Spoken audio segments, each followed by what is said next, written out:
Salut tout le monde, on se retrouve pour une nouvelle vidéo. Et bonne nouvelle, Manchester United a fait un pas vers la qualification face à la Real Sociedad avec ce 4-0 match aller. Après, il faut faire attention à ne pas se prendre une remontada. Je vais tout d'abord faire un résumé du match, après je vais parler de mes tops et de mes flops. Tout d'abord, bonne nouvelle, les Red Devils ont brisé la malédiction contre les clubs espagnols car Manchester United avait perdu 9 de ses derniers matchs en Coupe européenne. Et comme ce que j'ai dit précédemment, avec ce 4-0 match aller, les Red Devils ont fait un grand pas vers la qualification au huitième de finale. United s'est imposé 4-0 facilement contre la Real Sociedad, un résultat totalement inattendu au Juventus Stadium. Lors de ce match, Bruno Fernandes continue sur sa folle lancée depuis qu'il est à United en étant impliqué sur 52 buts en 58 matchs, 33 buts et 19 passes décisives. Aujourd'hui, il a mis un doublé sur une passe décisive de Daniel James sur le deuxième but.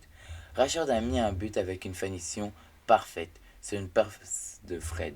Et en fin de match, Daniel James a fini le travail sur une passe de Bailey. On peut noter aussi la rentrée de Amad Diallo qui a mis quelques gestes techniques, la rentrée de Martial qui a violé la défense basque. Et sinon, la clé du match du côté mancunien, c'est notre jeu de passe qui a fait très mal à la défense basque. Bon, passons au top et au flop. Mon premier top est Rashford qui est impliqué sur 3 buts sur 4 ce soir. Rashford a dévoré la Real Sociedad avec sa vitesse supersonique et sa qualité de playmaker dans la construction. Il a maltraité la défense basque. Mon deuxième top est Bruno Fernandes.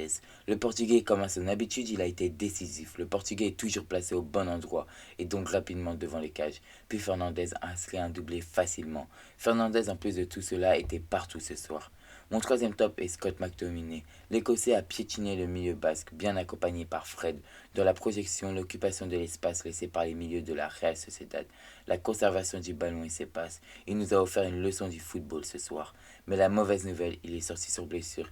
Et mon dernier top est Maguire, qui a été très solide ce soir. Bon, passons au flop.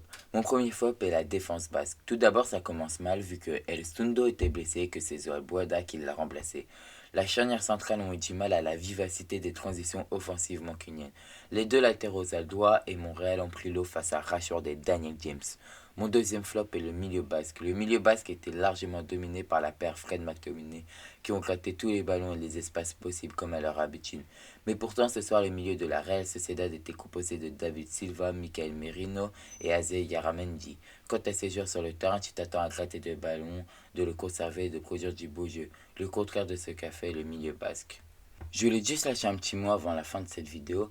Manchester United, c'est un cadre européen. Ce résultat n'est pas forcément normal vu que la Real Sociedad, c'est une très bonne équipe qui ont des très bons joueurs, qui étaient premiers de Liga pendant 2-3 journées. Mais la Real Sociedad, c'est des outsiders, alors que Manchester United, c'est des cadres européens.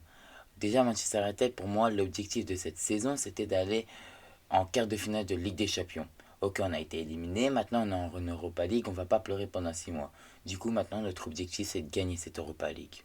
Et sinon, c'est la fin de cette vidéo. Si vous l'avez aimé, lâchez un petit like, commentez, partagez, ça me fait toujours plaisir.